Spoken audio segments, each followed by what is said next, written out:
What a terrific show we have in store for you live, coming to you from JMS Broadcast Central in Levity Hall. This is the Jim Masters Show live celebrity talk show series. Awesome to have everybody here. Thanks so much for watching and supporting and sharing the links and communicating and interacting with us and telling us how much you really enjoy the series and what we're doing here, bringing back that lost art of conversation. We welcome you and you and you and everybody watching all around the world with our international audience. Thanks for stopping by the show.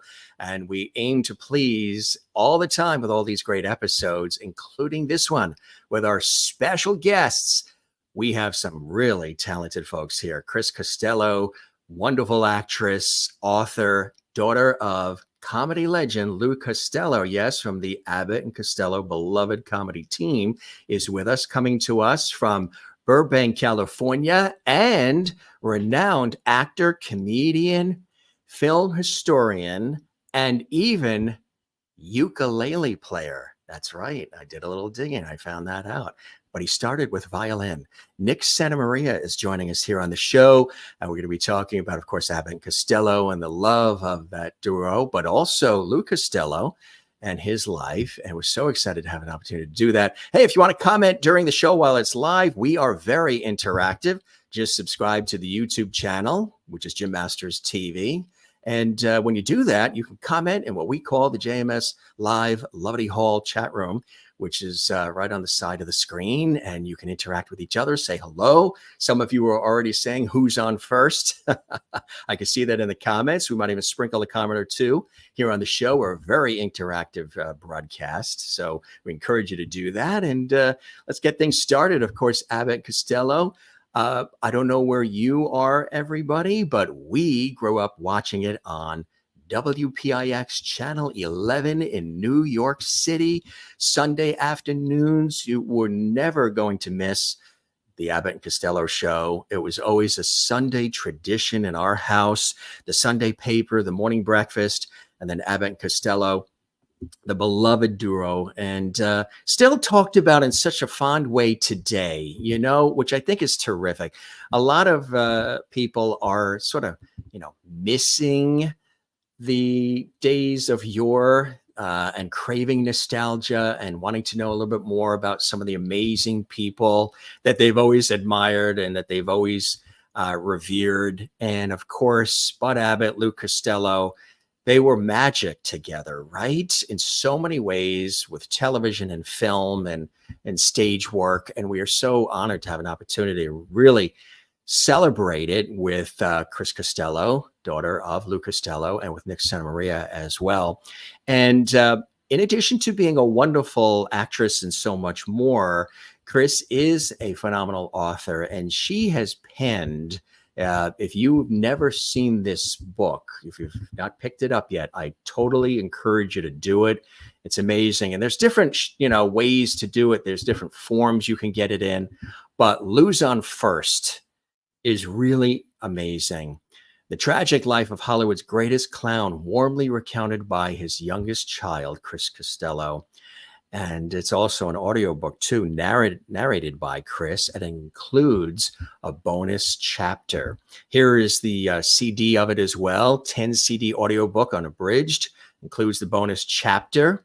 And here's the CD, the bevy of them inside as well that you can get. We're going to talk about that with Chris joining us. And here's some really fabulous photos that we dug up, and that also Chris Costello has sent us exclusively for the Jim Masters Show and this amazing conversation we're going to have.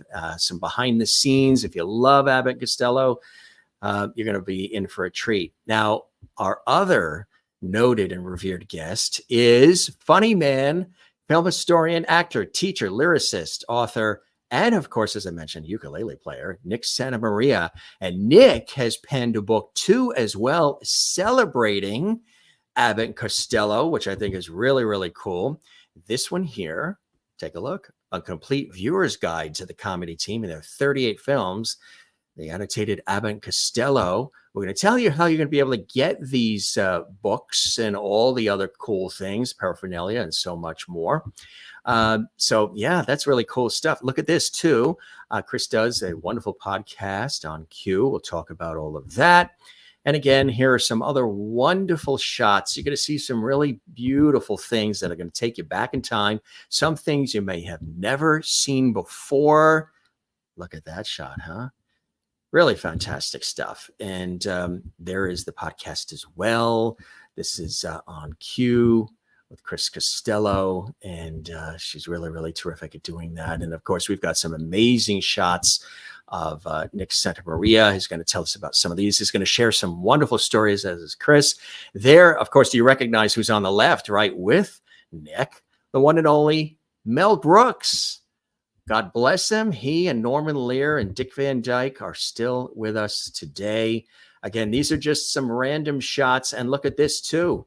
I'll tell you about this with Nick. And yeah, I'm so excited. We've been putting this show together for quite some time. We wanted to put a smile on your face and bring back some fabulous memories with these two illustrious guests joining us again from Florida. Nick is off an island off Vero Beach in Florida with his family right now, which I think is a beautiful thing. Always good to be with family. And as I mentioned, Chris Costello is coming to us from Burbank, California. Let's welcome them exclusively to the Jim Masters Show here. First, starting off with Nick Santamaria. Come on down. You're the next contestant on The Price is Right. And Chris Costello, come on down. Welcome to the Jim Masters Show Live, the two of you. Thank you. How the heck are you? Doing great. I'm doing great, but I got to make a correction. I haven't acted in years. But you did act. Way back. It's been documented. It has been. And sang, I want to add. Yes. Did you enjoy when you were acting, Chris? No, I didn't. I didn't have that one element that it really takes, which is that burning desire. I didn't have it. I enjoyed my singing. I enjoyed that, and I sang towards the end of my career with a big band, Bill Toll Orchestra. Yes, but no, I didn't have. And Nick can tell you, you got to have it right there. In order to pull it off and pull it through, but I didn't have it. I actually wanted to go back into my first love because I was I flew for United for 4 years. Yes. When it was really fun. And but before they gave more than peanuts. That's what I loved. So, when I used to go up for auditions, the first word I would ask, I think the casting director, I remember asking Penny Perry over at Universal, I said, are there any locations? And if so, where are they? Because all I wanted to do is to travel. So I actually went back into the travel business, which, I love. But I still have my finger in the pot with the podcast and having a lot of fun with that. And so I keep it well oiled, I haven't given it up completely, but that's not my actual career anymore. Absolutely. Well, it's a real honor and an absolute pleasure to have you here, and Nick as well, master of many different things, including ukulele player.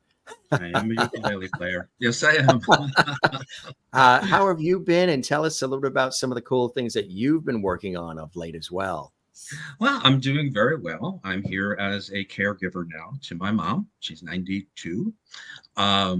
So I do get time to do my writing, which is great. I'm starting a new book. Already got word from a publisher. I just announced that I'm thinking about doing this book, and I just got a call from a publisher. So that means my own book is doing well. So I want to let folks know too that you have been on television and in film, Broadway, off-Broadway, national performances, regional theater as well, and some really extraordinary productions. Tell us about that part of your life, being the performer, the entertainer, the actor. Tour. Well, I did tour actually. I started very young, and next year will be 50 years. that I've been Wow. plying my trade. 50 years. That's And incredible. I'm only 48, which is strange. Right. Um, That's no, I did have the fire inside of me. When I was 15, I was doing stand-up in clubs that I couldn't get into. Mhm. Uh, and then eventually, I never aspired to Broadway really until I got a phone call. Mhm. Mhm. And I'm an ad lib comedian. Yes. I'm one of those comedians that walks into the crowd and I could do a half hour just talking about people's clothes, you know? Right. Uh, so when Grease was back on Broadway, Mhm. Tommy Tune did a revival of it. Oh, Oh, yeah. And Tommy too. Oh, he was just amazing. And they needed an ad lib comedian to play Vince Fontaine because every night I got to do a 45-minute show before the show, just with Mm. me in the audience. So I didn't even audition for it. I was recommended by someone they liked. I got my first Broadway show without an audition. Everybody hated me. wow. So Wow. then I found myself working for Disney as the genie in Aladdin, a musical spectacular. Made the cover of the calendar section of the Sunday LA Times, which was always a dream. There I am. What? There he is, huh? Isn't that I'm on the cool? left. I'm on the How left, Chris. how long did it take Uh, to have the makeup applied? there's my friend Tura. The very first time was 4 hours. Wow. Yeah, huh? It got down eventually to 45 minutes. Was it heavy, thick, hot makeup? Yes. It was, yeah. Yes. I hated every All of minute the of it. above. Yeah. When you hear about the torture like Lon Chaney went through becoming the Wolfman or, Yeah. Karloff as the monster, it was kind of like that. You dreaded it and you were always the first in and the last to go. But Greg I'll is tell you here, something. and Greg says Nick was the first non-animated Aladdin genie in Disney history. Good to Yes, see right. you, Greg. Greg was a guest on our Hi, show as Greg. well. I He was saw Greg's show. terrific. It was very You saw good. that episode? Yeah. Yeah, Greg's a Everything dear friend. Disney, Hanna-Barbera. He's a great friend Hmm. of our show. He's We love having him. amazing. He's Good. amazing. So anyway, just very quickly, Yeah. it happened in the makeup chair. I got a letter while I was being made up from Mel Brooks saying we want to see you for the producers. This was the biggest show in the world at the time. And That's the next thing incredible. I knew, I was showing up in Detroit to take over for Don Most. Yeah, and I became Mel's boy for like 5 years. That's I did it on incredible. Broadway. I did it on 2 national tours. I did it in Japan and Las Vegas. Oh my God. Wow. That's Who fantastic, is the huh? gentleman in the photo, Nick, next to you, to the right? Oh, I don't know who that is. Oh, okay. Somebody who was at that event. Mel was being honored at the Academy. He's And this almost guy got was the hanging same around facial me. expression as you. Oh, well, this guy was hanging around me because he knew I knew Mel. So Ah, he was yeah, kind of so he- glomming on. Right. I want to tell the story of how I met Chris at some point, by the way, Jim. Absolutely, yes. Why don't you tell us now while Chris is May I? here? Yeah. I'll give you the Reader's Digest. I used to sing at the Maskers Club occasionally, the old Maskers Club. Remember, Chris? I do. One day I finished singing and I look over to the seats. There are seats there.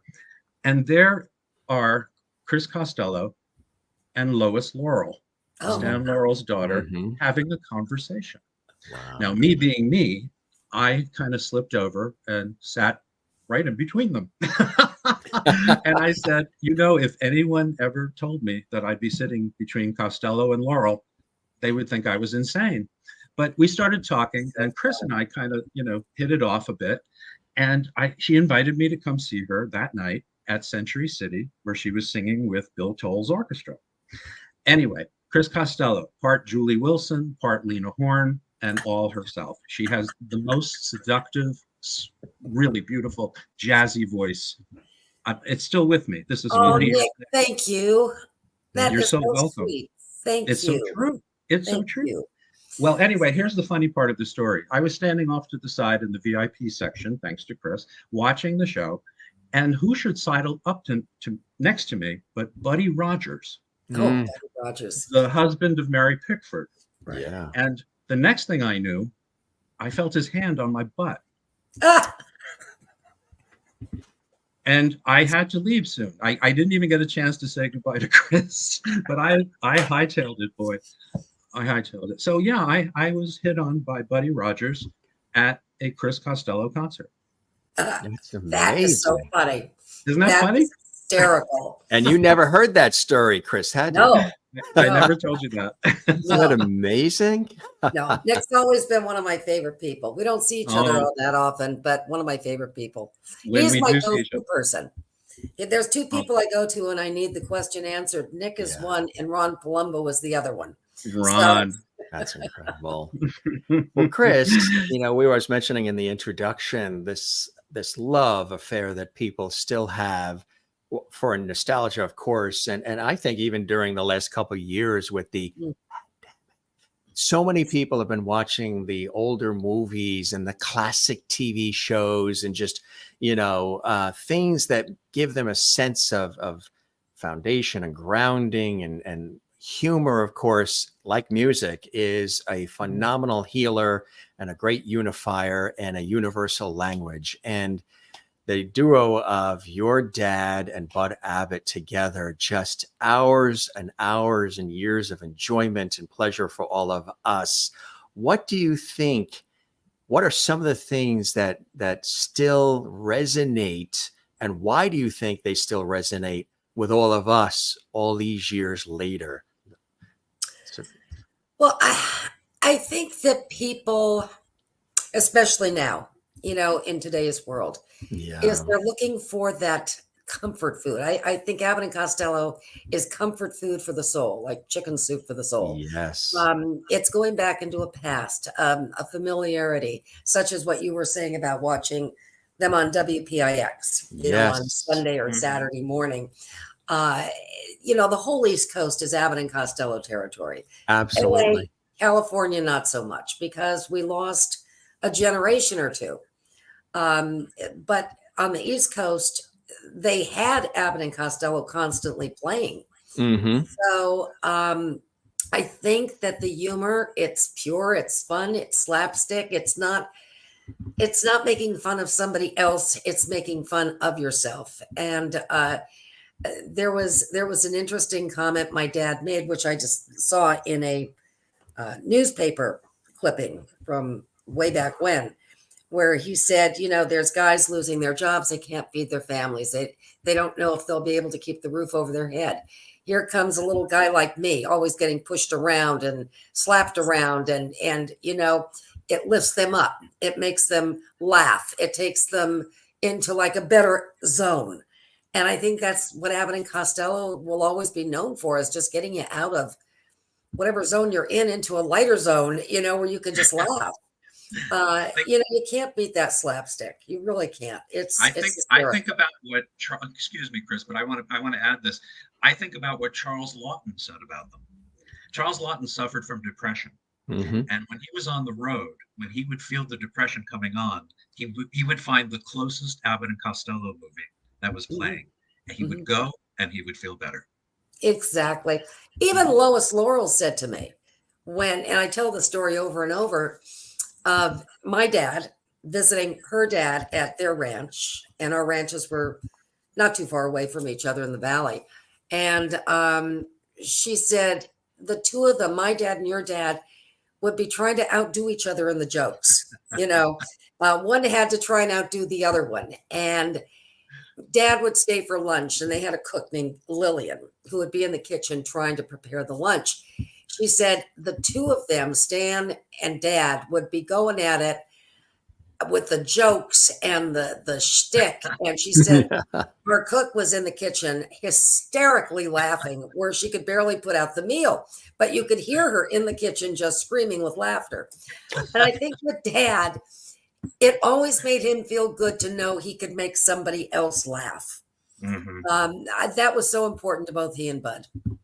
It really was. It's you know, even Bud Abbott said one time a little kid broke from the crowd at a premiere they were at and ran up to him and literally kicked him in the shins and started screaming at him, "Don't you ever pick on Lou again. Don't ever hit Lou again." Yeah. And the reporter that was standing there interviewing Bud said, "Bud, after just getting kicked in the shins, how does that affect you? And what are your thoughts about that?" He smiled and he said, "You know, when that happens," he said, "then I know I've done my job well." And, you know, and I had to say, wow, Bud, God bless you. The man really took the shadows. It was a thankless job to be it really was. It really was. And I always try to promote Bud in such a good light because, boy, I'll tell you, he was the best straight man the industry has ever had. Even Groucho Marx said it. But you wouldn't have had Costello without Bud, nor would you have had Bud without Costello. Oftentimes I'll see, and Nick, I'm sure, has seen it on Facebook or social media where, you know, if you like Laurel and Hardy, then you can't love Abbott and Costello. Yeah. And there's this pitting, you know, against the teams. And I say, whoa, wait a minute, step back for a minute. Why can't you appreciate them all? Because each team had something completely different to bring their audience. That's that's so important. I love them all. And the Three Stooges and the Little Rascals and like just all of them. Yeah, absolutely. The whole period of comedy was so dear and so warm and inviting. And, you know, it spoke to, first of all, Bud and Lou spoke to that World War II audience that was going through that uncertainty, that looking at the headlines every day, losing their children, their brothers, their husbands, their, you know, whatever. And you had these two guys from New Jersey out of burlesque, just making it okay, making it more okay, you know? And for that alone, I celebrate them. I just celebrate them. Well, absolutely. You know, and I always say, Nick, too, that so many times I'll be asked, how do you want your dad or Abbott and Costello to be remembered? Well, of course, as being the fine, you know, comedians that they were and what they gave to the world, you know, through laughter, but also their humanitarian deeds, which a lot of times gets overlooked. They were big humanitarians.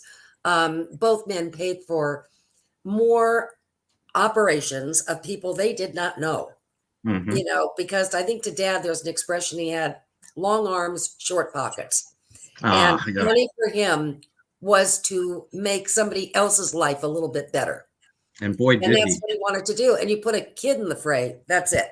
You know, I mean, no questions asked. Absolutely. You know, I teach a course called The Art of Abbott and Costello. I'm teaching it again this week, actually the next 6 weeks. And during this class, I show This Is Your Life, Lou Costello, which you are in, of course. Yes. But I purposely show it to stress that side of them. And especially your dad, who would get up and look at the newspaper and say, oh boy, get in touch with this person. You know, get in touch with this person, make sure they have that operation. Constant, you know, what a wonderful, wonderful thing. Sinatra was the same way, by the way.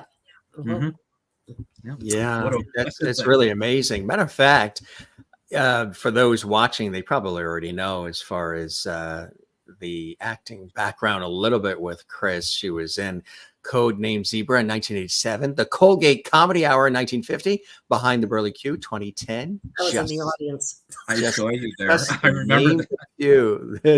Wasn't it the popcorn? Yes. Yes. Did you have an understanding as a child of your dad's, you know, ability to make people laugh and how people really revered him and the essence of who he was as the actor and comedian and the celebrity, Chris? Well, not really, because he was in Oh, you mean Chris? No, I'm sorry. Well, I think I just truly think that when you're born into the family, it's just a natural progression. It's not something you sit and think about like, oh, my dad is oh my God. No, it wasn't like that at all, because when he came home from the studio, he came home. He was no longer the character that you would see him on, you know, the screen. That character stayed at the studio. You know, he just became Dad. And, you know, he was very private in that way. Yeah. Which is good to maintain that. We got some wonderful shots here. Tell us about this one, Chris. Well, this is my dad with my brother, Lou Jr., who passed away tragically in a swimming pool accident about 3 days before his first birthday. Yeah. And Bud is holding Bud Jr. And it was a shot taken, and I think the original caption for it was, both men hoped, and one day Bud Jr. and Lou Jr. would continue the legacy of Abbott and Costello. That's beautiful. And look at this cutie. Africa Screams. Look at how cute you look. I don't remember it. I don't. Oh, That's a great shot. And so is this. I love this Savoy one. Hotel in London. Is that London? Yeah. London, yes. I love that they played the Palladium and they had to change who's on first because the British I don't know because they baseball. didn't understand the play. Yeah. They don't know They did baseball. one, I think, on the Queen Mary going over, and they tested it on the crew. So they did a little private performance down below for the crew to see how it would go over. I think they used soccer. I think it was soccer. No, it was the orchestra. They used the orchestra. You're right. Who was playing the saxophone? Right. Blah, blah, blah. Yeah, and it worked. Yeah. Mm-hmm. They loved them in London. They loved them. And not only did the audience love them, but there was a coterie of music hall comedians, classic music hall comedians from England who paid homage to them, who would come and watch them. Oh, I remember. In fact, there was one specific group of comedians, and I cannot recall their name. The Crazy Gang. Yes. Mm-hmm. Yes. In fact, Dad and Bud went there one night to see the show and went backstage. So we have a lot of photos of that. I love that. That's so incredible. And you wrote this book. I mentioned this earlier, Chris, Lose on First. Terrific book. Yes. And tell us what the inspiration was for it. I know, it really has been so well received. It's a beautiful, beautifully written book. It's, very, very engaging. And it really is an intimate portrait of your dad, offering a rare look at one of the most talented comedians of all time. And even behind the scenes, things that he dealt with in his life as well. Tell us about the book, and congratulations on it. Oh, thank you. Well, the book is no longer in print. It's survived 22 years in print, which is quite a record. Not one negative review, thank God. It's amazing. And it was truly a labor of love, of which I had no idea when I was embarking upon it, as to the work involved, because this was before computers. Yes. So everybody that I wanted to interview, I had to write letters, and send it off to agents, managers, SAG, Directors Guild, whatever. But I did. And it took me 4 years to interview as many people as I could, from the boyhood friends to co-workers, producers, directors, writers, friends of the family, because what I was trying to do was to correct the story of Bud and Lou, which was penned by the manager, Eddie Sherman, with Bob Thomas. And, I think what really motivated me was walking in one day to my sister Carol's home in Sherman Oaks. And she was on the phone with Bob Thomas, very emotional. And the book had just been released. Now, mind you, he had never interviewed any of the family. And it was kind of kept like very secretive. At any rate, I walked in as she was saying, "Bob, how could you write such blatant lies about my father?" She said, "I don't understand why you did this with Eddie Sherman." And he said, "Unfortunately, Carol, you don't sell a book by being nice." And that resonated in me. And I said, wait a minute, I bet you can sell a book by being fair, because he didn't have his voice, and I wanted to be his voice. So I had just finished reading Brooke Hayward's book, Haywire. And I loved how she incorporated the interviews of the people. So you made it feel like you were sitting there with these people who were telling the story. I say, I did not write this book. It was everybody I interviewed who wrote this book. My name is on the book cover, yes, but it's all these other people, over 250 people that I interviewed. And funny enough, I keep learning more and more and more and more as the years go on. I said, oh my God, I could almost write book number 2, but I'm not going to do it. No. What are a couple of things that you did learn along the way, Chris? Oh, gosh. Oh. I wish you'd have asked me this yesterday so I could have time to think. I think, I probably he was very demonstrative when it came to sensing that something would work, a routine, something. And sometimes he would fight directors, to get the scene in with a certain bit. But as Charlie Barton, who became a dear friend, and I think one of their great directors, said, with Bud and Lou, you had to let it just ride. You had to let them do it because nobody knew their routines like they did. He said, sometimes I would have to pull Lou back in a lot, but then he was okay with that. Other times he'd buck me and I'd say, okay, Lou, let's do it your way. We'd roll camera, we'd look at dailies, and then he'd turn to me and say, okay, you make your point, But I think it was just that fiery determination, of what he felt was right, was going to work, and what wasn't, and also his relationship with Universal, which I had no idea as a kid. But he just felt that Universal was never being fair to them, and certainly was not paying them the money that they felt they should be getting, or making their films into color. Universal did not want to spend money on doing an Abbott and Costello film in color. So, of course, they got that chance later on when they made their independent films through Warner Brothers, Jack and the Beanstalk, which was Dad's film. And then Bud had Abbott and Costello meet Captain Kidd. So, and Frankenstein and yeah. so Frankenstein many. was his least favorite, believe it or not. Was it really? Yeah. Yeah. Huh? Yeah. He just felt that the studio had lost interest in him. They didn't have any more faith that they could carry at the box office, and therefore they were going to throw in all the monsters into the film, and Abbott and Costello would be kind of second to the monsters. And, he bucked them, but, he did it. And I think if he were alive today and you'd say, you know what, Dad, you won't believe this. Out of all the films you made, Abbott and Costello meets Frankenstein is the cult classic of films for you guys. Yeah. I think that would knock him out. What would be a couple of maybe misconceptions or myths people have about your dad that you've wanted to correct or, express? Because a lot of times there's things that are out there that are just not true or they're exaggerated. Well, I think, first of all, it's got to be, and I see a lot of this on social media about they hated each other. They never really liked each other, this and that. They always fought. And I can only go from what Betty Abbott, Bud's widow, said when I sat with her and talked to her and interviewed her. She said, they had their arguments, they had their disagreements, but it blew over, and we just, Ann and I, my mom, would just sit back and let them, do whatever they needed to do, but they would resolve it. They did.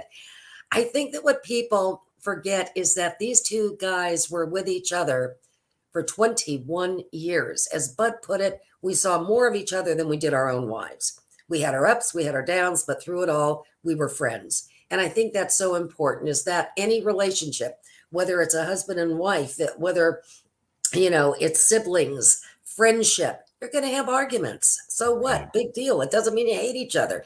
They were like siblings. They loved each other like brothers, and they fought like brothers.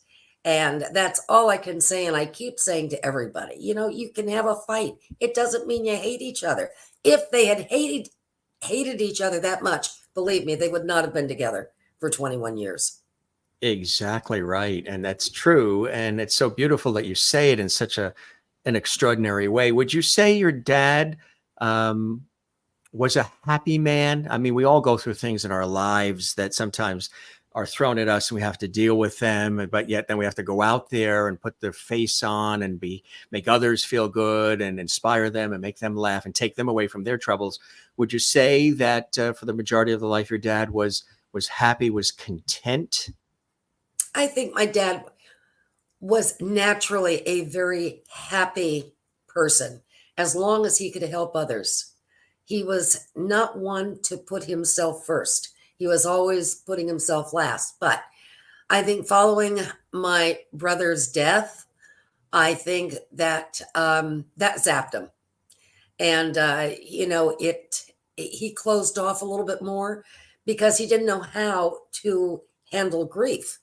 And he found a way through building the the Lou Costello Jr. Youth Center in East LA for the underprivileged kids. But I think that really, really hurt. It was a deep ache that never went away. I think it took away some of his happiness, but I also think the IRS, when they came in and did what they did, I think that was the final straw. That was the nail in the coffin, man. Boom.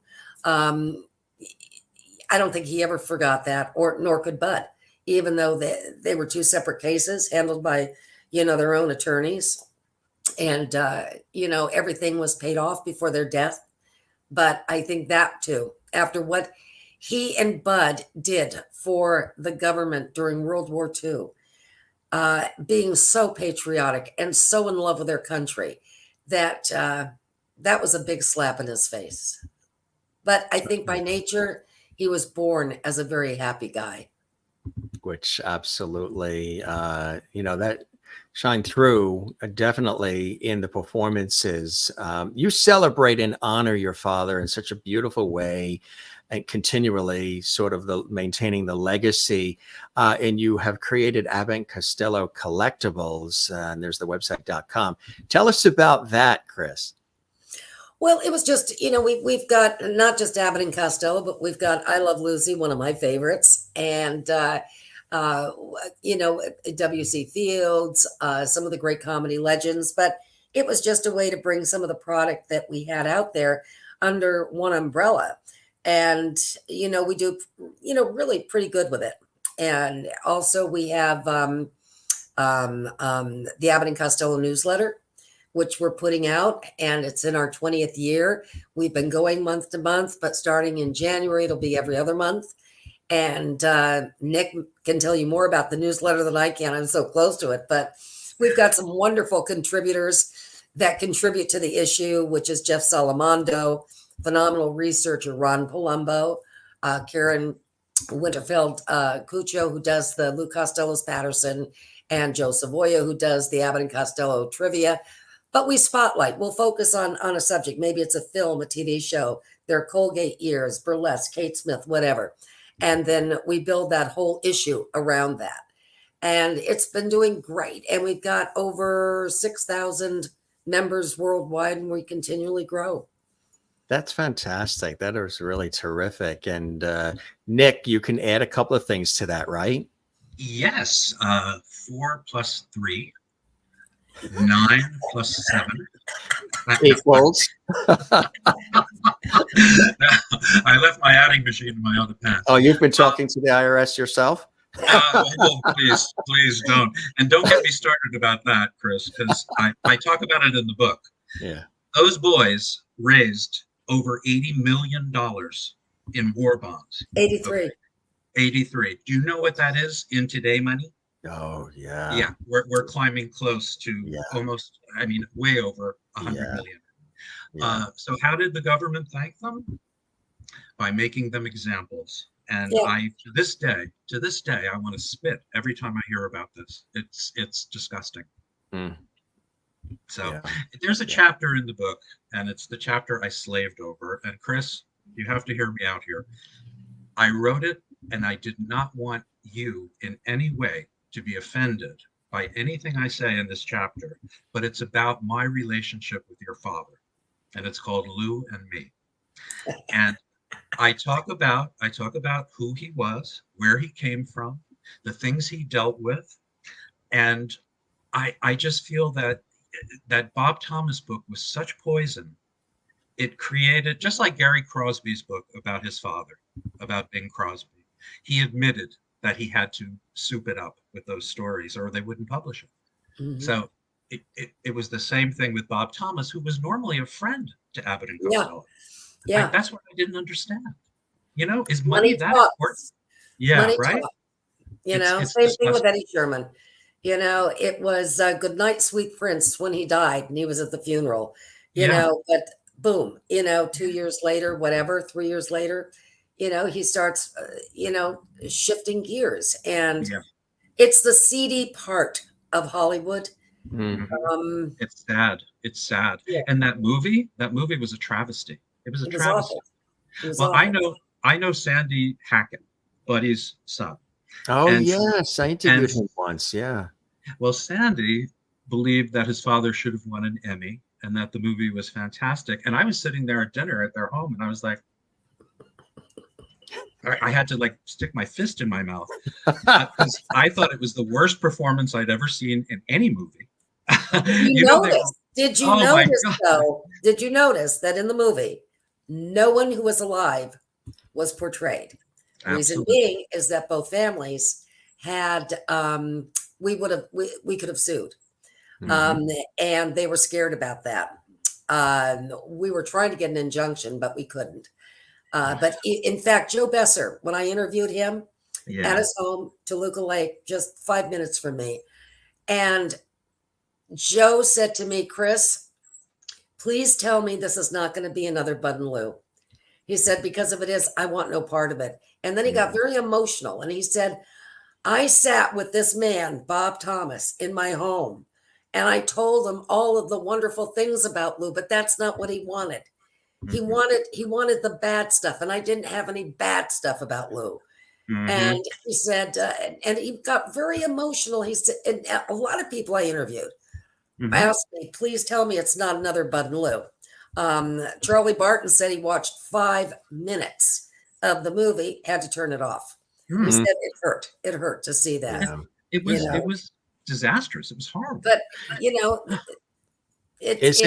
Chris, is it, I know in chatting with Lucy Arnez, who's a wonderful friend, and she's also been a guest on the show several times, she she and Desi Jr. oversee anything Lucy and Desi, their parents. Is it the same for you with your dad? Anything as far as imaging or usage of his, it goes through you? That's terrific. Absolutely. Yeah. It's a lot of work maintaining that, isn't it? With us for years, and he's wonderful. It's a lot of work keeping up with it, isn't it? Especially with the internet now and all of these things. It is, but it's also very creative. It really gets your creative juices going. Okay, now where do we go? It's like I always said, like with the Three Stooges, they had over 150 shorts, and Dad and Bud basically 190 was only 52 episodes. So we're always trying to retrieve and pull and extract what we can, promote and push it back out with. Yeah. 150 shorts they had. How many were boxers? How many were boxers? How many were boxers and how many were briefs? 190. I want to show you real quick that our dear mutual friend is watching and sends his love. You know who we're talking about? Chris Corman is here. Hello Jim and Chris and Nick Santa Maria. I love and adore you all so much. And thank you, Chris. We love you too. And of course, for those watching, Chris is a phenomenal person himself, a dear, dear friend of our show and of mine and of theirs, and son of the beloved, iconic Harvey Korman. And Chris has been on our show multiple times as well. Chris also adds, Lou Costello never got the credit for being more than a comedian. He was a consummate artist, just like you are, Nick, as well. Do you think that your dad got his due or no, Chris? I'm sorry, what was the question? Do you think that your father was fully appreciated and he got the credit he deserved for what he gave to everybody? I think he did. And I think it continues, as the years go by. But yeah. The reappreciation, right? What about the museum, Chris? Oh, yes. I forgot. Thank you, Nick. Yes. At the Hollywood Museum. Great place. In Hollywood.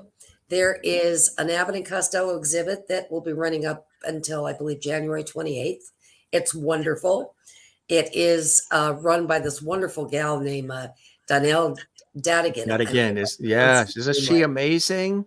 Oh, my God. What she has done the old Max Factor building, right? The Max Factor building. Yes. Mm-hmm. I mean, hats off to her. My God, what she has pulled off. It's incredible. It's beautiful. She's recreated, an entire 1930s, 1940s as it was. It's so beautiful. And the history, anybody in LA, it's worth the ticket price to go in. It truly is. Highland Avenue. Highland and Hollywood, right around there. Right next to Mel's Diner. Right. Yeah. Connected to Mel's Diner. Right. And I am too. Before I forget, I want to say one good positive thing. I want to quote something that Bud said in an interview. at the very beginning of their movie careers, one night in the tropics, a reporter asked Bud, "What do you think?" And he said, you know what I did when I saw us on screen? I laughed like hell. Ah, He goes, "I've never seen us work before. oh, that's so This is funny. the first time." And he was hysterical. He loved it. But Isn't that that's beautiful? very interesting. That would have been because they didn't have videos and and their the cell phone certainly, so you couldn't get that instant response or see yourself. I love that. Isn't that great? Yeah. Bud was a Yeah. great guy. I always want to push that out. What a great man this was. He was a gentleman and a gentleman. He really Yeah. was. He was just as brilliant as my dad. And I always want fans to know that. You couldn't have found a nicer guy. And his son, Bud Jr., who sadly passed, I think was 96 or 98, Way was too such young. a representative of him. Just a gem, a gem. Mm. But we celebrate Bud as much as we do Dad. Just It's want to show part of the family. How's absolutely Patty right. doing, by Huh? the way? How is Who? Patty doing? I haven't Patty's seen her doing since we went Patty's to lunch. doing Remember? great. You re- I'm sorry, go ahead. She walks 3 to 4 miles a day. I She call must her be in Little Kansas Forrest City by Gump. now. She just takes off, man. She's doing wonderful. She is doing great. I'm going to see her for the Abbott and Costello meets Frankenstein at the Old Town Music Hall. Right, Oh, which everyone should go to. Everyone should go to. It's wonderful. There's a couple of Please leave other her things present. I wanted to slip in here too that you were gracious enough, Chris, to send along. Take a look at this. I love that. Lou King. 1925. Uh-huh. And do you know he had a great record? Ah, He was a good boxer. He really was. So, yeah, He was a that's- great athlete. that is incredible. And Look at look that at this handsome one boy. too. Look at That's that. from from The Trail of 98, yep. a movie, 1928 film from MGM. That's extraordinary. And look at this too. That's their first picture together, 1936. 36. Mhm. The Isn't brand that brand new team. And look at this one. Wow. That was Dad as an extra. An extra. You can see the red arrow pointing to where he is, Lou Yeah. Costello. That's There he is. incredible. Yeah. And here's another Wow. great one. Look at this. The Armory 5, when there's actually 6. I know. That's so funny. Tell us, for the people that are watching, they're like, "Oh, what is this?" Tell us about it. So Yeah. Dad is on the far left. He's standing, and he was not tall for basketball. He was short, Yeah. but they said he could move so fast, like Reese Yeah. Lightning around the courts. But That's he was almost like a little Harlem Globetrotter. Yeah, boy, could he shoot? Do these He could basket shoot. shots, like bounce it between his legs or something, and boom, Oh. into He the was basket. amazing. This goes back to 1937, 38. Tell us about this one. This was a Bandwagon. It was in Yeah. Chicago, I believe, at the Orpheum.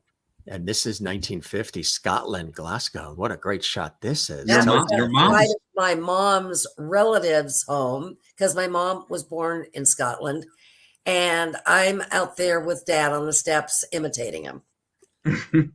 Now, is Costello an Irish? There's an Irish Gaelic connection to the name, I think, too, right? To the Costello Costello's name? not his Yes, actual there is. name. Right. Costello, he just adopted It became- as the stage name, but Right. It was Costello is Costello. Yeah, Right. Mhm. That's such a great shot. As is love this that. one. that would be Patty, 1940s. and Carol's behind her, and our mom. And your mom was so beautiful, such a Oh, beautiful thank you, woman. Nick. 1941. And And she worshipped your dad. I could She look did. at pictures and watch her watching him, Yep, and she She worshipped did. him. Mhm. she did. That is It's so quite beautiful. beautiful. It is. You know, I I wanted to think that was also. a promo shot when they were doing In the Navy. Oh, that's fantastic. Oh, Look at this man. too. Oh boy! Oh my god! Look at those 3 heads. We look Oh like a my pawn. God, We I look like a love pawn that. shop. Don't we? Nick, send So me tell that us about picture. this one. Yeah, tell us about this shot. Now, this was the very first DVDs of the Abbott and Costello television show were being released by Passport Video. And part of the extras was an interview with Chris and Patty Costello. And the producer got in touch with me and said, would you be the fact checker during the interviews? So, you know, if something maybe was a little off or the year was off, I would jump in and, you know, be the pain in the neck. But it was great. I went to lunch with Patty that day, and we had the best time. And she told me more about your dad than I could read in any books. I got the lowdown and walked away feeling like I knew him so much better. So it's really lovely. Well, you come back out here and we'll do a lunch with her. Definitely. I'd love that. I would love it. I'm sorry I missed the family reunion at the museum. There you go. I really wanted to come. Oh, well. I want to make mention, too, of On Cue, which is, I know, a wonderful project of yours. Tell us about this, Chris. Well, I just got this wonderful idea. I'd love to do a podcast, and have a wonderful producer, Pamela Wise. And we just decided it was during COVID, I think, you know, got to do something with your time here. You know, I just can't sit in this house. Got to be creative, right? So the upstairs walk-in closet became Studio C. Isn't it amazing how that happens? And I wanted to interview people that were innovators, motivators, out of the norm. Yeah. I always wanted to do an interview with the niece and her husband of Kate Smith. And oh God, that was wonderful. That was excellent. Wonderful. That was excellent. Let me just jump in. Chris's podcast is one of the most professionally done that I've ever heard. And Chris is the perfect host. Thank you. And I've told you that a couple of times, Chris. I really mean it. You are so tune in. Thank you. Oh, as my father has always said, I don't know if you've heard me say it, my father has always given us sage advice. And when I was 7 or 8 years old, he said, with his wit and wisdom, Irish, New York City, charismatic gentleman, he said, Jimmy, let me tell you something. If whenever anybody says something kind or nice to you, be sure and thank them. But also ask them to please put it in writing and address it management. I got to tell you, now, Nick, tell me if I'm wrong here. If you were a casting director and you were going to cast a young Steve Allen, I think you've got it. Him be the perfect pick. You do. Absolutely. We'd have to change the guitar for a piano. The guitar for the piano. And you'd have to marry Jane Meadows, which is too much. I was just reading about your Steve Allen talking about your dad and Bud. In fact, just before this. Yeah.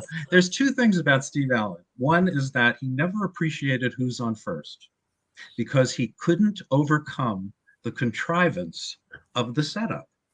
He just couldn't put it together. And I felt sorry for him. I have another friend, right? That is so funny. Isn't that funny? That's really his name is who? Oh my God. Yeah, you know, I just read something about him. We did a tribute to Bob Barker, of course, with Price is Right. We had Wink Martindale on. We had Roger Neal, Bob's publicist, and several others. Randy West, who, of course, announced on The Price is Right, and Wesley Hyatt, and Ed Kalehoff, the epic composer and arranger who has been responsible for so many game show theme songs and promotional campaigns and commercials and working for Score Productions in New York. When he was a young guy in the 70s, Mark Goodson had found him, and Ed was new in the industry and really wanted to make his mark. And he was tasked with creating the theme to The Price is Right and all of the cue music used when they were showing all the prizes and everything. And that Steve Allen, at first, when it was introduced, because there was a possibility, I think, of maybe doing some things with his show, sort of did something similar, like sort of brushed it off, like, who is this person? And, you know, what are you about, kind of a thing. Mm-hmm. But Mark Goodson saw something in him and gave him the shot, and that is the rest. I mean, dun dun dun dun. I mean, you know, Yeah. Ta-da. You, Chris, I know there's limited time and we've probably gone beyond it, I think, a little bit here, but it's such a great conversation. I appreciate the time you're giving. Are there some things within your father's catalog of extraordinary work that are some of your personal favorites, things that he did? Well, I grew up on the Little Rascals. So, I mean, I would see, Abbott and Costello films like we had a home theater and I loved it, but it was never like watching my dad. It was watching another person who looked like my dad. But what was the question again? I love field. What was it again? I love your laugh too. You gotta laugh. Levity. If you don't get the joke, folks, rewind and listen to it again. Some of the things that are your personal favorites that your dad That's right. did. Yeah, some of his. I think I love all the earlier films. I love Jack and the Beanstalk. It was one of my favorites as a kid, and it remains so as an adult. I think I have more appreciation now than I did when I was younger for the television show. I find it, because it doesn't make sense. It's really just a lot of burlesque skits. It's fun to watch. But when I watch Abbott and Costello in film or on TV, to me it's like that. Okay, it's dad at work. Right. I kind of disconnect from him because that's not who dad was at home. It took just one child to enter the room, boom, and he became Lou Costello, who would run into a wall and this and that. But I have such appreciation for, his work and what they contributed. And, but the humanitarian aspect of both men is what just knocks me out. I had no idea as to how much they did. And I still see newspaper articles and this and that people will send where I'll go, I never saw this before. Oh my God. But as I said, as a kid growing up, people I think thought that I watched Abbott and Costello all the time, and I didn't. I was really into the Little Rascals. Yeah. But definitely I began to appreciate Abbott and Costello much more as an adult. That's fantastic to have the opportunity to see it through adult eyes now too, as well. Nick, same with you, right? This appreciation for the talent. It's a little different with me. I have to say, it's a little different with me. When I was about 5, I saw Lou for the first time, and it was love at first sight. Believe me, it was like you heard the arrow hit. Yeah. Right? And I knew then and there, at the age of 5, what my future was going to be. And I was the bane of every teacher I ever had. Every friend knew. We didn't play Cowboys and Indians. We played Abbott and Costello and the Indians. We played Abbott and Costello in the Army. I was a fanatic, and I'm still a fanatic. When I go to watch old comedy, my first choice is always Bud and Lou. They satisfy that side of me. That's so wild. It brings me back to a memory of Dad. Oh my God. I think it was like he was helping me do the times table. Oh Lord. I was real slow with numbers. And it would be 5 times 1 is, and I'd go 5. And then I'd get up to 3 or 5 and then boom, I would buy. And finally he would get so exasperated. And you come in and take over, and, or he got mad at me doing something that I wasn't supposed to do. And I must have been about 5 or 6 at the time. And I think I was just acting like a little idiot running around the pool table. And he said, stop, stop, stop. And finally, 4th time around, he grabbed me by the arm, spun me around on the butt. And I turned around and looked at him and I said, "You're not funny." And turned around and walked out. It's just right. Boy, did you hit him where it hurts. Oh my God. And you're not funny. Oh. Well, Oh my my. sister Patty tells the story. She said, "You and Dad you were his shadow," and I was. I wherever he was, I was there. And at our ranch, he loved to water the lawn with the hose as a way to kind of just decompress. Right. And he was in his swimming trunks, his cigars, baseball cap. And I walked through the breezeway from the pool, and I said, "Dad, where are you going?" And he turned around and he said, "I'm not going anyplace, Christy." And a few minutes later, I walked back through the breezeway and said, "Dad, where are you going?" He said, "I'm not going anyplace. I'm right here." Patty said, "You came back a third time and said, 'Where are you going, Dad?' And he turned around and said, 'Christy, I'm not going anyplace.' And she said, 'As God is my judge, you looked at this man and said, 'Can I go too?'" So, he was just such a great guy, They didn't need John Grant. Greg They has had a you. very They had you. Greg is in need of the answer to this question, Chris. Did your dad really not care for mustard on his hot dog? Oh, he loved mustard. He loved mustard. I have a question I have to ask before Chris has to go. He's been generous. The cigars. There isn't a picture of him off the set where he doesn't have a cigar in his hand or in his mouth. Yeah. I can't stand the smell of cigars. How did you handle that? Because even when he's holding you as a baby, I guess because it's so identifiable with him, and I loved him so much that to me, when I smell cigar smoke, it's not that offensive. I love pipe tobacco because he also smoked a pipe. Yeah. A lot of times the cigar was not lit. It was just the prop that he had, but yeah, he loved his cigars. It was there.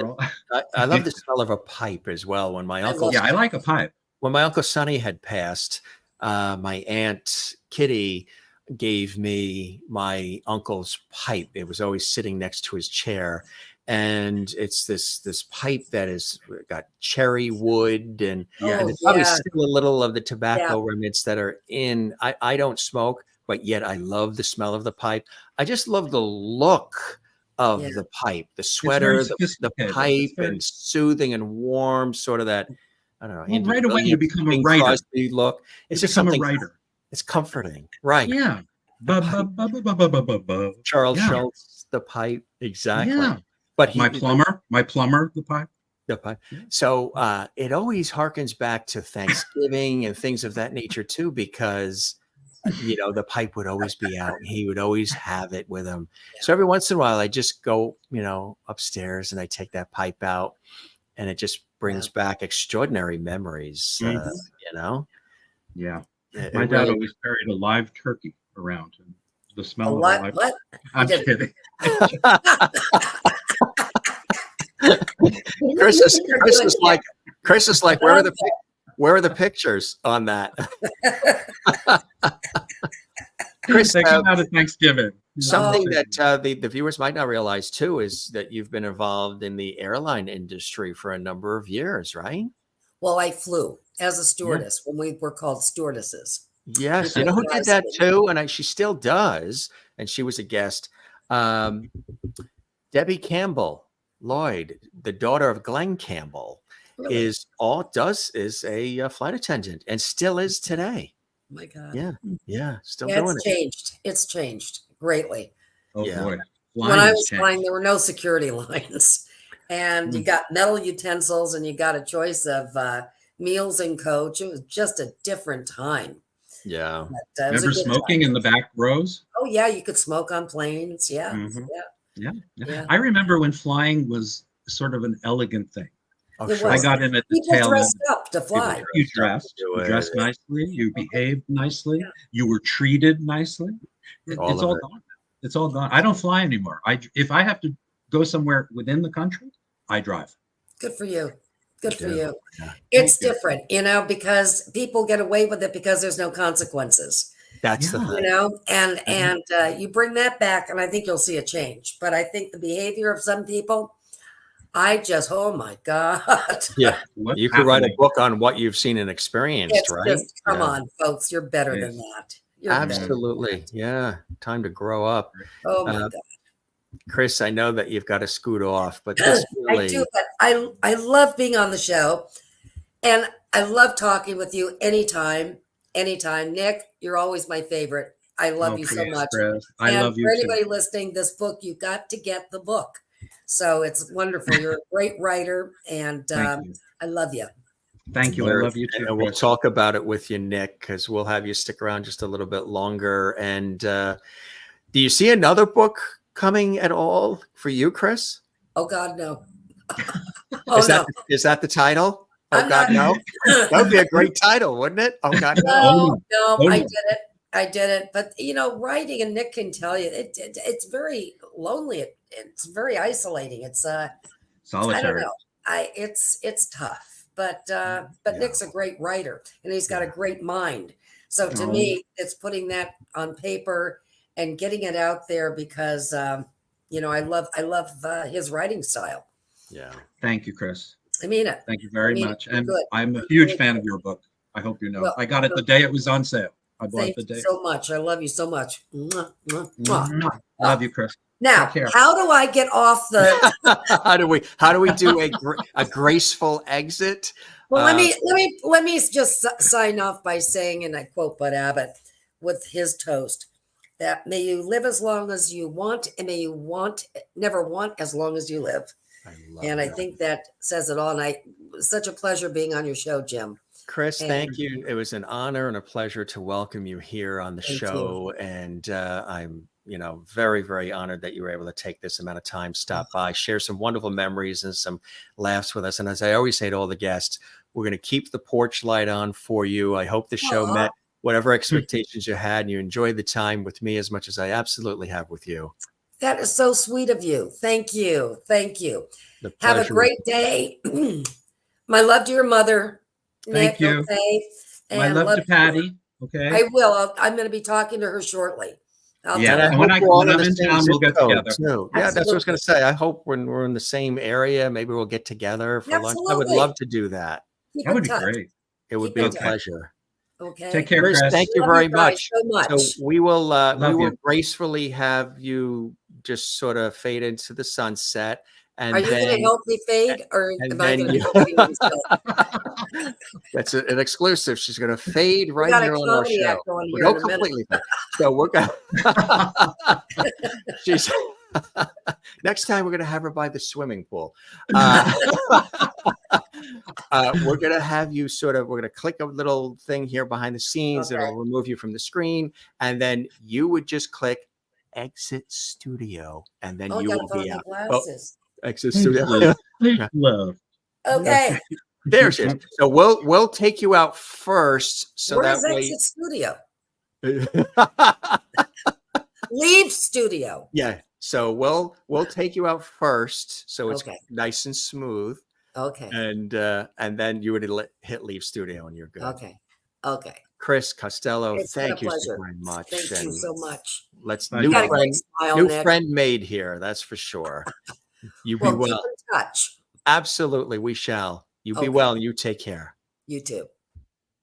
Chris Costello here on the show. Wow, is she not a glorious individual and just a fabulous person, Nick? Huh? Hell of a broad. I love how I say that in the nicest way possible. Is that the title of your next book? Way possible.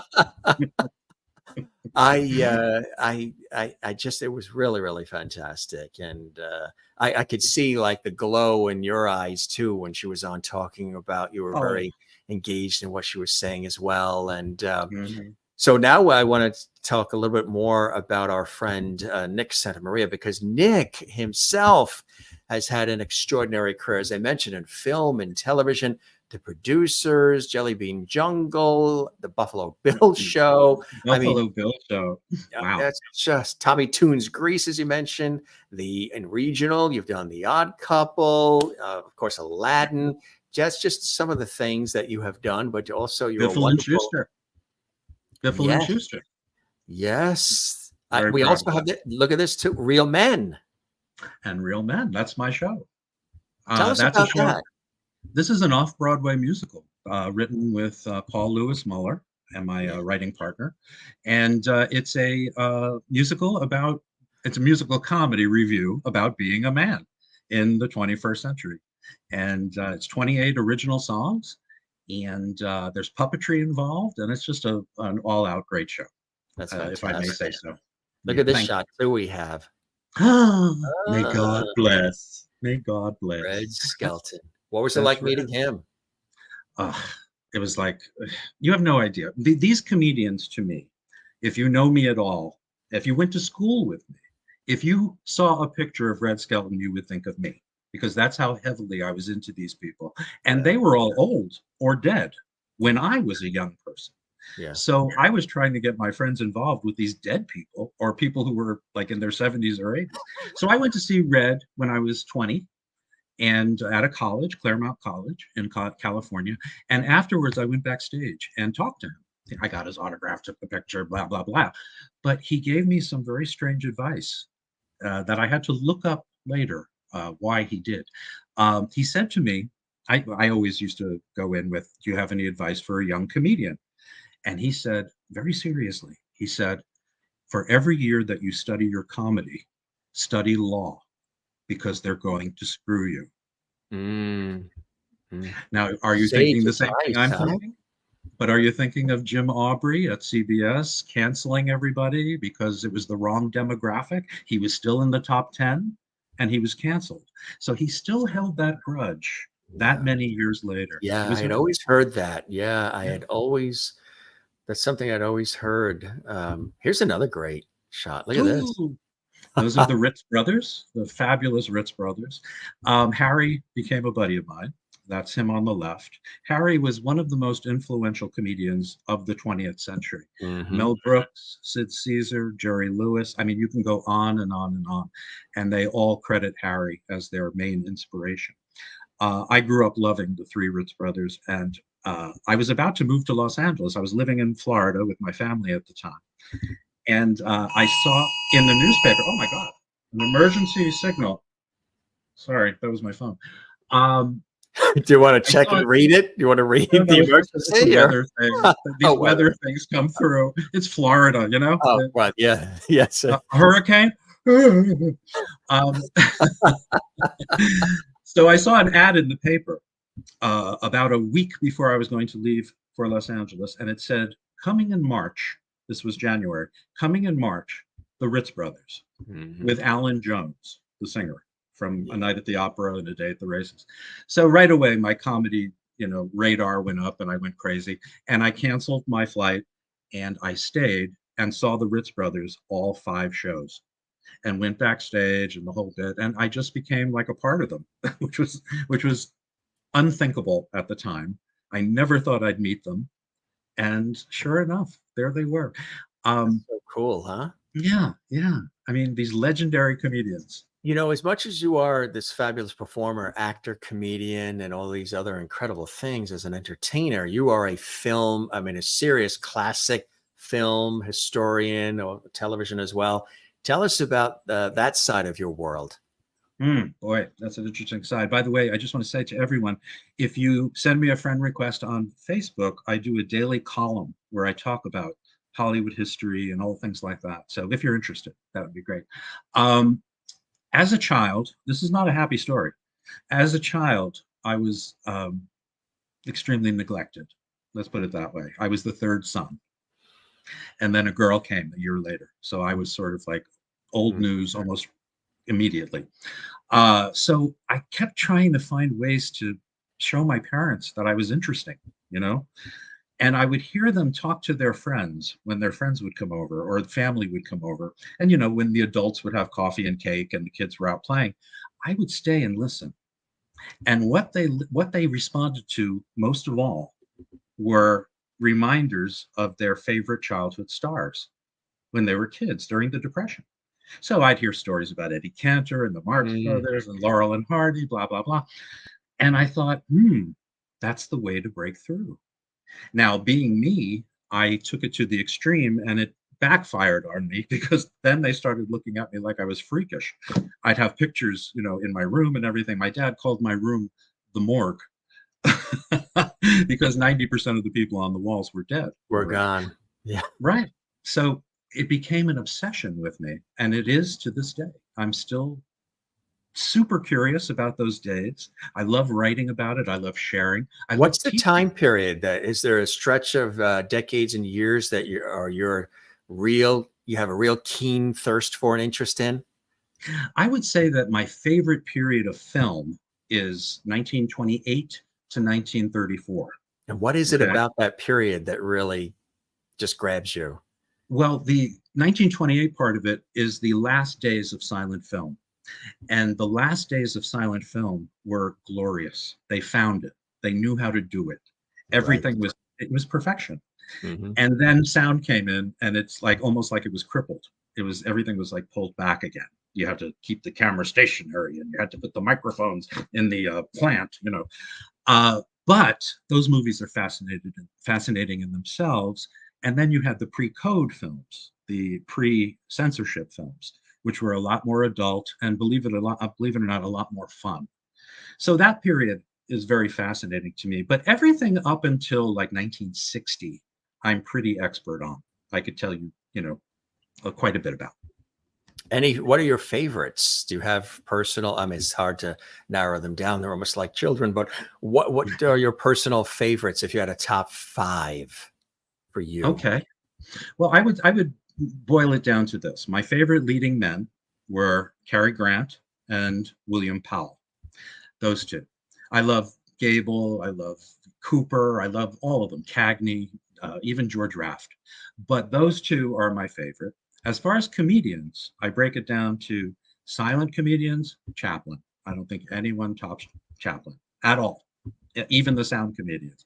Chaplin is a planet unto himself. Yeah. As far as talking comedians, I think the funniest person who ever put 2 feet on the ground was W.C. Fields. Mm. Nobody makes me laugh like W.C. Fields. Nobody told the truth like W.C. Fields. So I find him very modern in a way. He touches all those things in me.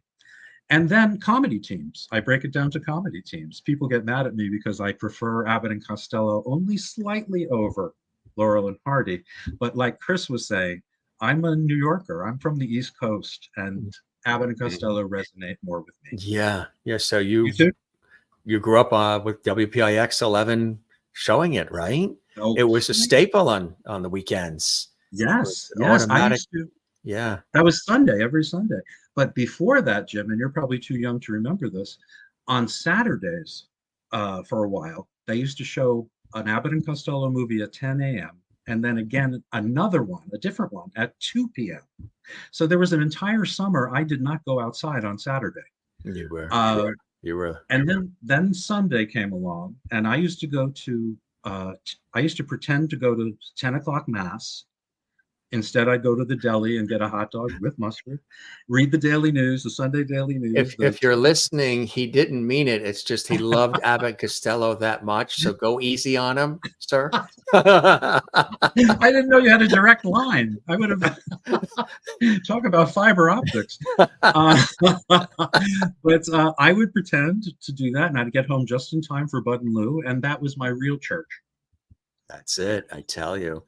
Thanksgiving Day, King Kong, Mighty Joe Young on Channel 9.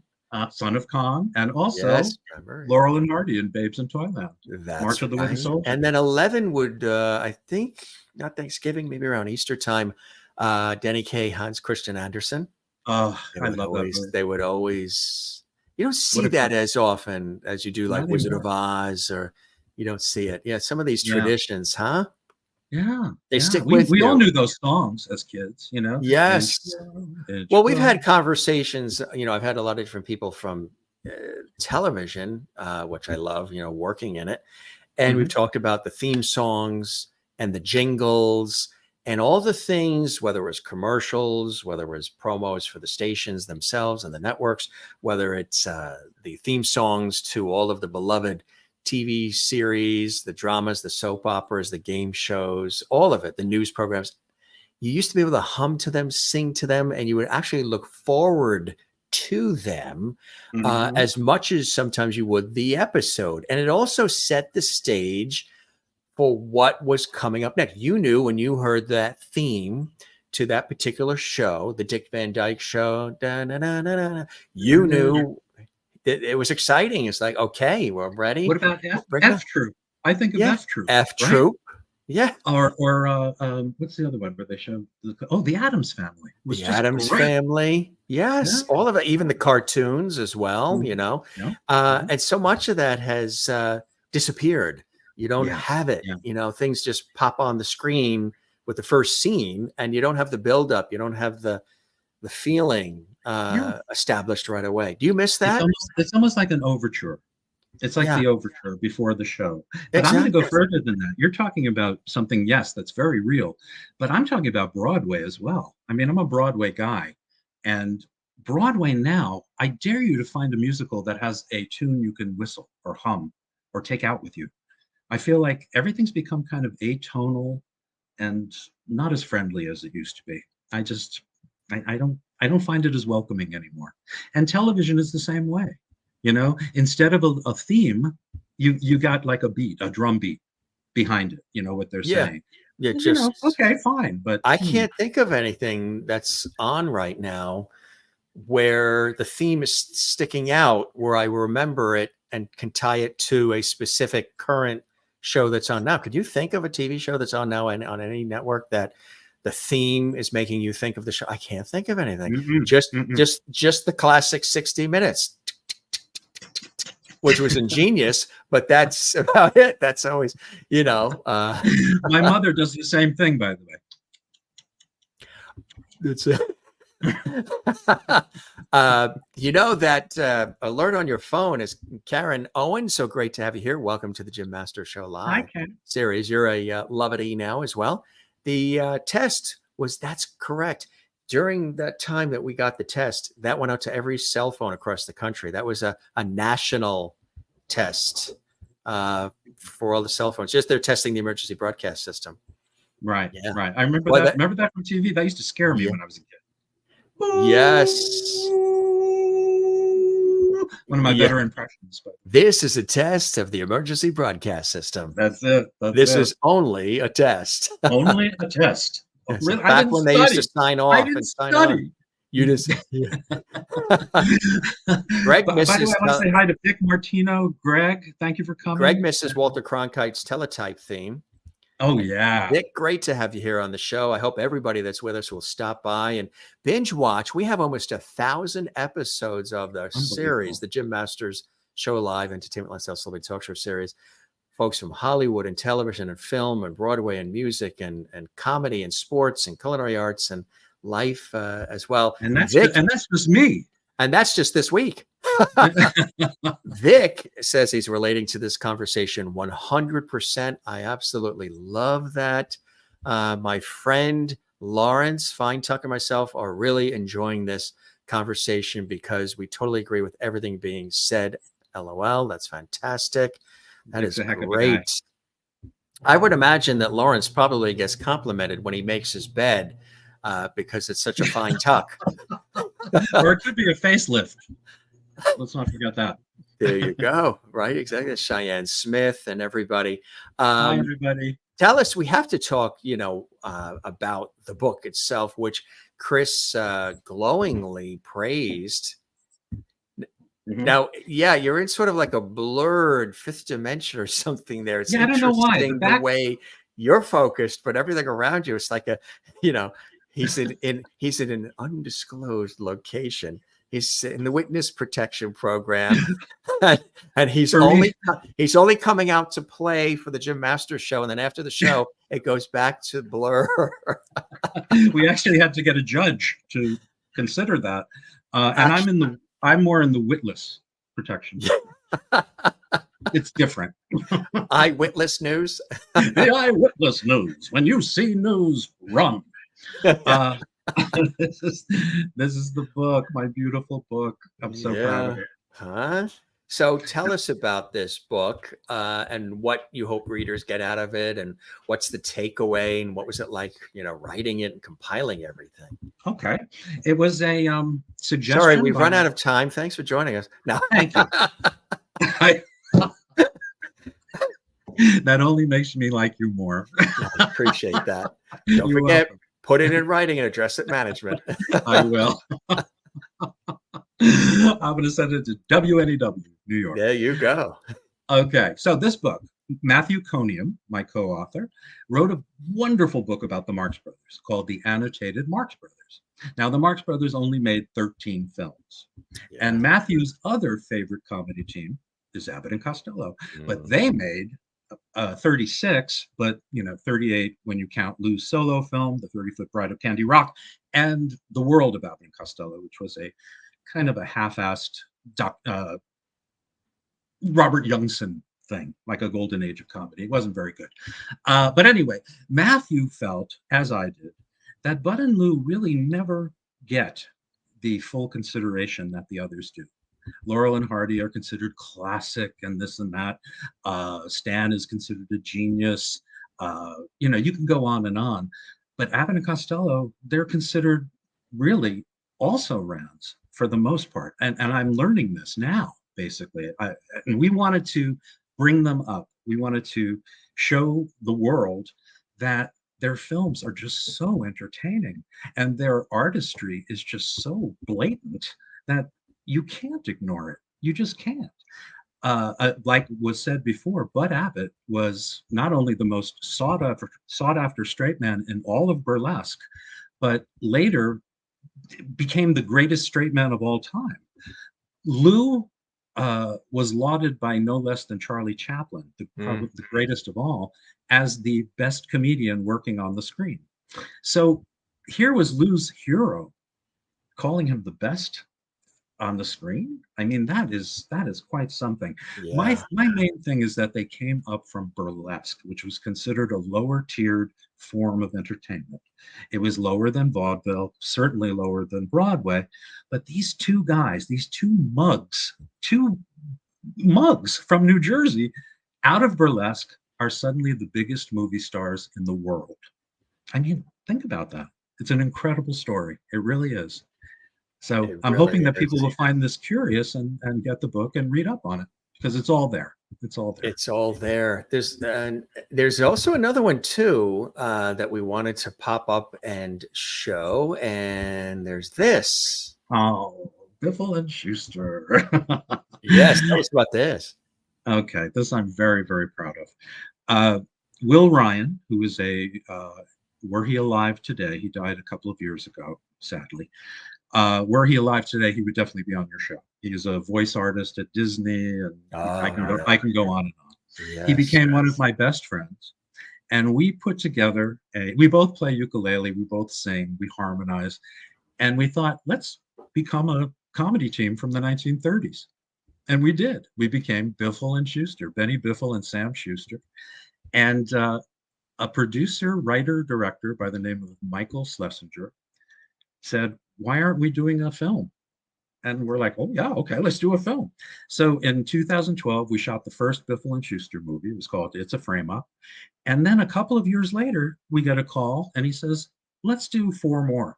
And then we'll release it, as a DVD, possibly a film, blah, blah, blah.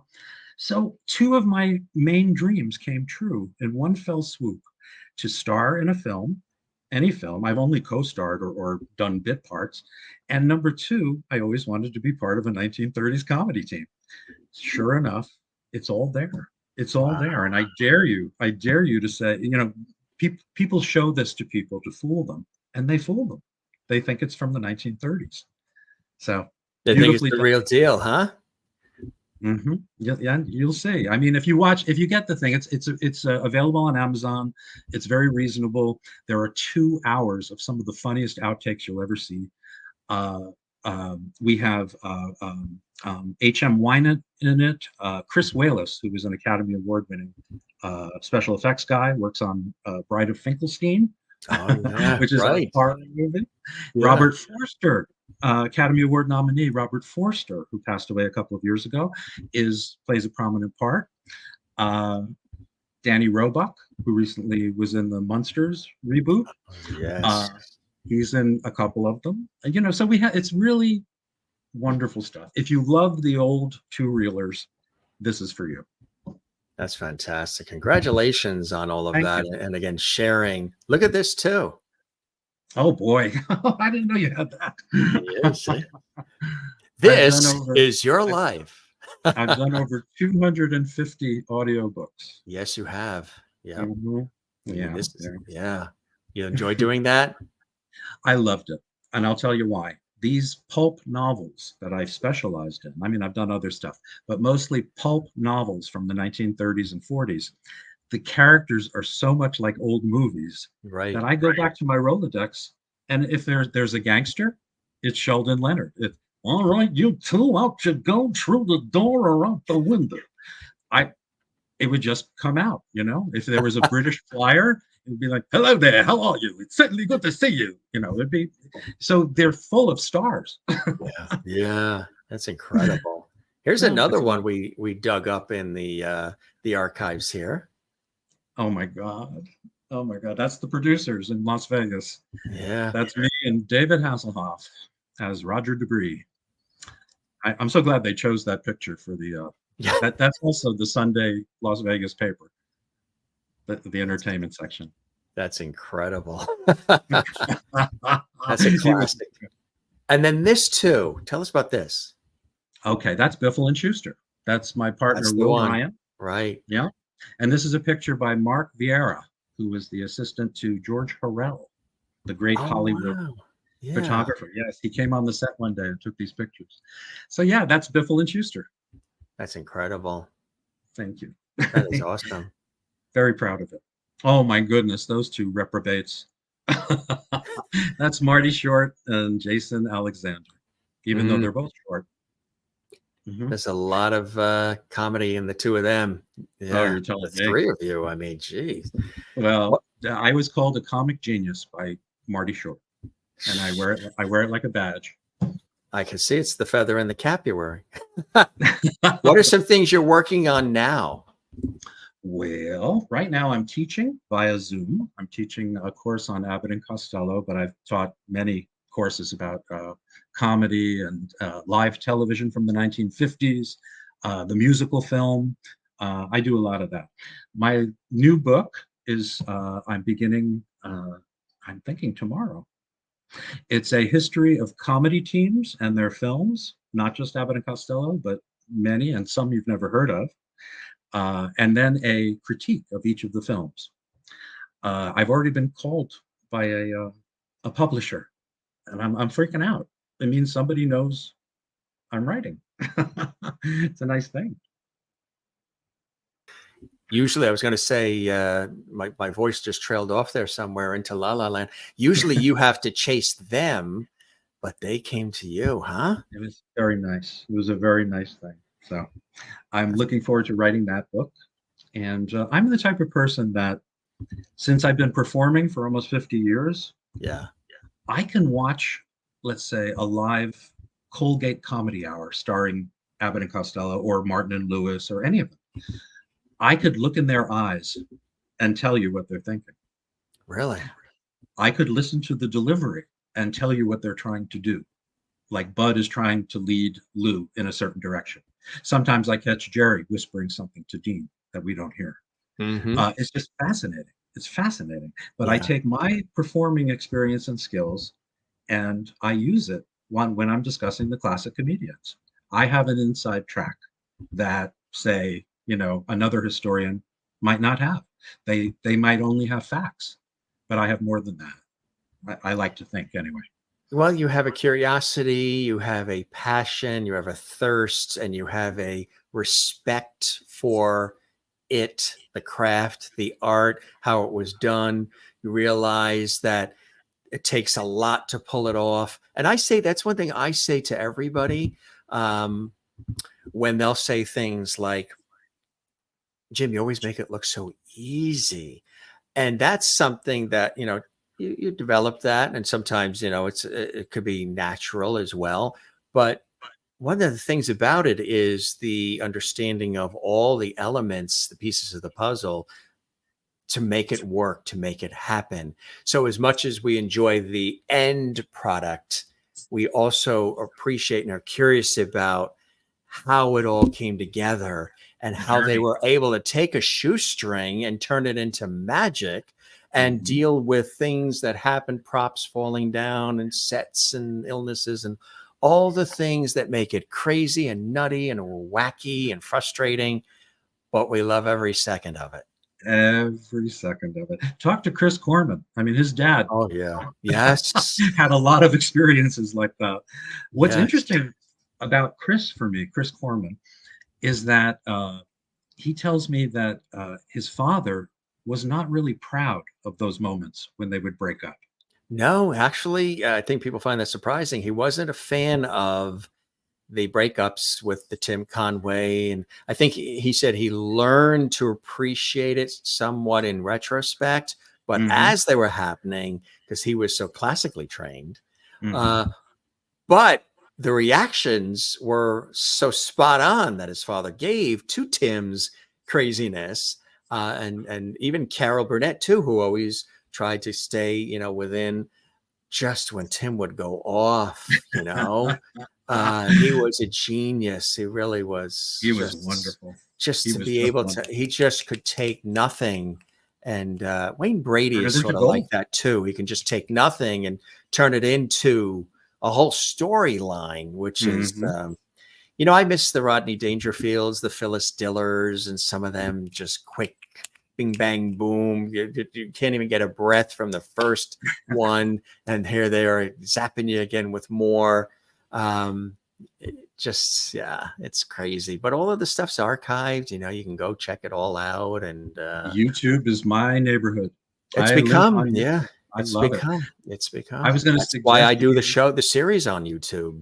It's the platform that's there. And Karen says, yeah, the book will be great. Leonard Maltin has said he won't be updating his comedy team book from 50 years ago. So yours would be great. Before we wrap, I have a radio show I have to do live in about 15 minutes. But in this whole vein of the industry, we talk about Abbott and Costello, and it was such a blessing to have Chris Costello joining us earlier. Gang, if you missed it, Chris Costello was with us, the daughter of beloved comedian and actor. She was an actress herself as well, and an author. She was with us here for an extended time, and we really appreciate her doing that. You can see the whole episode archived, this episode.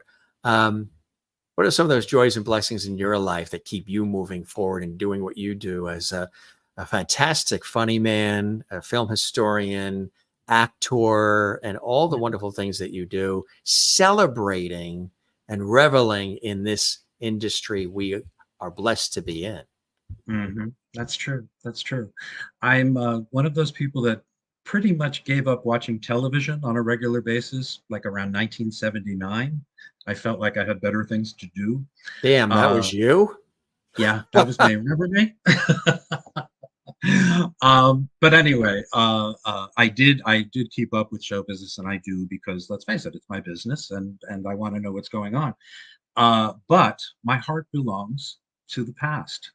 Now, I know I glorify it, I romanticize it, but I also tell the truth about it. Not all of it was pretty, not all of it was, peaches and cream. There may have even been more underhanded things going on back then than there is now, which is hard to believe. But now they have cell phones and video. Yeah, right. Yeah. I just love the product.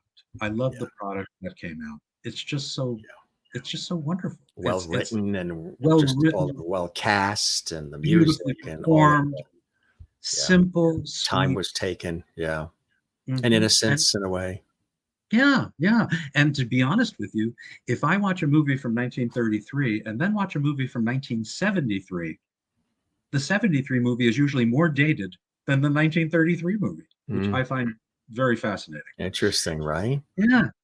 But anyway, I have had such a wonderful time, Jim. I knew I was going to. I did my homework by watching the podcast a few times and enjoying it. a few times. You're quite good at what you do. And I've just been looking forward to this, and I thank you very much. This was a real pleasure and a real hoot, my friend. And I'm so glad that we were put together, and to have Chris joining us was an added icing on the cake. And this won't be the last time. As I said, we keep the porch light on for our guests, and whether we were friends prior to coming on the show, because a lot of times some of the guests are people I've interviewed on television, radio before, and they've come on this series, or we've done the conversation like this. And I call these conversations more than interviews, because they're really, and I tell the viewers, there's no scripted questions. Nothing's pre-prepared with any of that. We have conversations, and all these nuggets and all this phenomenal stuff comes out, and it's more real and authentic and fun, less constraining. But you are welcome back anytime, and I hope you'll spread the word about our series to others you think might want to pop on as well and experience the uniqueness of what we're doing here. And I would just want to show you a couple of more comments coming in. Vic really enjoyed the show, and Greg, thank you. Greg was a great guest on our show. We thank you, Greg, as well, and everybody watching, and all the great comments coming in live, and those that will be coming in when this is archived, which is immediately when we wrap. Give the episode a like, a comment, subscribe to the YouTube channel, Jim Masters TV, and all the rest. And there is your website, and it's being updated, right? It's being worked on right now, I think. Actually, if you go to it right now, it's ready. Perfect. Excellent. Mm-hmm. You got that in just for our show, right? That's right, just for your show. I tell you. So now he's going to go back into the blur. He's going to disappear into the blur. There he is, right? Really fantastic, my friend. Welcome back anytime. A true pleasure. You're a master of your craft as well. And this was next time I'll bring the ukulele. Bring that ukulele. Exactly. It was a real pleasure, my friend. Same here. And I hope you enjoyed the time with me as much as I absolutely have with you. I absolutely did. Thank you. And I look forward to our next meeting. Absolutely. You take care. You're going to make a sandwich now? You know it. That's it. Thank you. All right. Thanks, Nick. Do you know how to? I'll take you slowly out, and then, like we did the graceful exit with with Chris. So we'll have you go, and it's like you're sliding to the end of the couch. Nick Santa Maria, thank you very much, sir. We will see you soon. Take care. Bye-bye. Extraordinary, huh? What a great episode this is. I got to scoot off. I have to take this hat off, and I have a radio series that comes out of New York, and I got to go on the air for more interviews with the radio show. Cool stuff. Hey, I want to show you something while everybody's here. I got this, the birthday was on September 24th. And again, I want to thank everybody for the beautiful cards, the gifts, the letters, the emails, just the way you guys pour your heart out to me as far as why you feel so connected to our series, why you enjoy our series, why everything that we do seems to relate and resonate with you. And I really appreciate that deeply. And that's one of the reasons why I keep doing this series. And we've done almost 1,000 episodes of the Jim Masters Show in just 3.5 years. I want to show you this beautiful gift that came in from one of our viewers and a dear friend. This is from Kathleen Walker in New York City. And it's absolutely, you could probably see the writing there, but I can read to you what it says. This package just came yesterday, and how cool is this? It's going to go next to some of the, right on the shelf with some of the television and radio awards and things. And it says, Jim Masters, you shine like a star in your own special way and add a beautiful light to this world. Happy birthday. You're the best. 2023. How beautiful is that to get it from a dear friend, but also a faithful, lovely viewer of the Jim Masters Show, Kathleen Walker in New York City. We love you, and we thank you so very much for this absolutely starry gift. I'm star-eyed, so beautiful, so thoughtful, so generous. This will be proudly displayed next to the TV awards and other things that we have around Lovety Hall. Hope you guys enjoyed this episode. If you did, certainly let us know. Leave a comment, drop a like. We would love that. There's a like button on our YouTube channel. Kind of looks like this. It's a thumbs up like. Interact with us. Leave a comment on the YouTube channel. Interact. We love when people do that. Don't forget to subscribe to our channel, which is Jim Masters TV. The show is the Jim Masters Show. The channel on YouTube is Jim Masters TV. And when you subscribe, don't forget to click the notification bell so you never miss alerts about any of our episodes and all the different times. And we really appreciate you stopping by the Jim Masters Show live series. This really was a very special episode. They're all special, all great guests. But this was a lot of fun.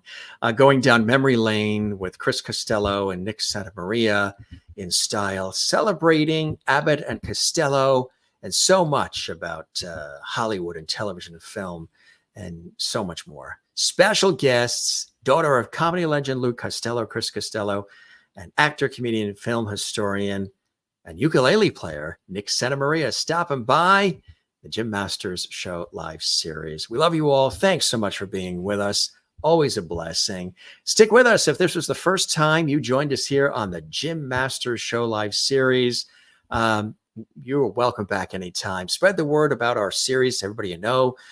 Share the links on your social media, Instagram, Twitter, and Facebook. You can find me on all of the social media as well at Jim Masters TV on Instagram, Facebook, and Twitter, or X they call it now.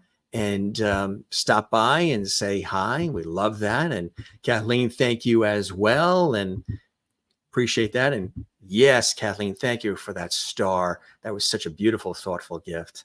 You're always so good with that. And I love that. And everybody who sent wonderful things of beautiful thought, I really appreciate that. So we thank Chris, we thank Nick, and we thank you for stopping by the Jim Masters Show live series, bringing back the lost art of conversation with some laughs and good times and extraordinary guests from Broadway, Hollywood, television, film, music, stage, culinary arts, sports, comedy, inspiration, health and wellness, life, science and nature, everything. And it's a blast. Be well, gang. We love you all. Take care. See you on the next episode of the Jim Masters Show.